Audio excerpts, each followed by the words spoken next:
ప్రపంచ స్థాయి మౌలిక సదుపాయాలతో కూడినటువంటి రాజధాని కావాలి అని చెప్పి ఆలోచన జరిగినప్పుడే అమరావతి అనే ఈ ప్రజా రాజధాని పురుడు పోసుకుంది. కేవలం నారా చంద్రబాబు నాయుడు గారి మీద ఉన్నటువంటి నమ్మకంతో 29 గ్రామాల ప్రజలు శాంతియుత మార్గంగా 34,000 ఎకరాల భూమిని కేవలం చంద్రబాబు నాయుడు గారి మీద, ఆయన విజన్ మీద ఉన్నటువంటి నమ్మకంతో వాళ్ళు రాష్ట్ర అభివృద్ధిలో భాగస్వాములయ్యారు. రాష్ట్రంలో 58,000 కోట్ల రూపాయల పనులు మన ప్రధానమంత్రి గౌరవనీయులు నరేంద్ర మోడీ గారి చేతుల మీదుగా ప్రారంభించారు. మరి ఉత్తరాంధ్రం చూసుకుంటే కూడా కూటమి ప్రభుత్వం అధికారంలోకి వచ్చాక, చంద్రబాబు నాయుడు గారు ముఖ్యమంత్రిగా బాధ్యతలు చేపట్టాక ఉత్తరాంధ్రలో 11,000 విశాఖ ఉక్కు ఆంధ్రుల హక్కు అన్నటువంటి మన విశాఖ ఉక్కుని ప్రైవేటైజేషన్ కాకుండా 14,440 కోట్ల రూపాయల నిధులు తీసుకురాగలిగారు. ఒక్క ఫోన్ కాల్ తో, కేవలం ఒక్క ఫోన్ కాల్ తో మన యువనేత నారా లోకేష్ గారు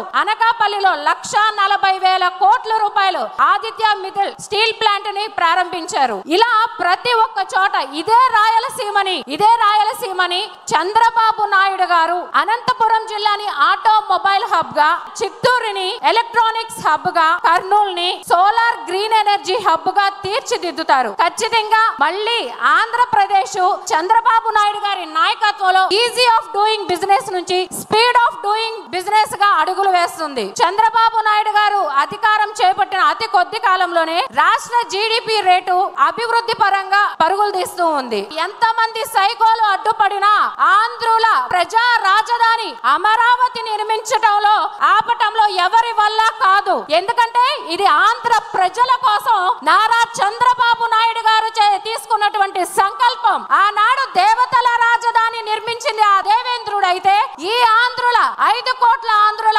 భావితరాల భవిష్యత్తు కోసం మన విశ్వనగరమైనటువంటి అమరావతిని నిర్మించేది మన నిత్య శ్రామికుడు, మన విజనరీ లీడర్ అయినటువంటి నారా చంద్రబాబు నాయుడు గారు మాత్రమే. సూర్య చంద్రులు ఉన్నంత కాలం తెలుగువారు గుండెల్లో నారా చంద్రబాబు నాయుడు గారి స్థాయి చిరస్థాయిగా నిలిచిపోతుంది అని చెప్పి ఈ సభాముఖంగా తెలియజేసుకుంటున్నాను.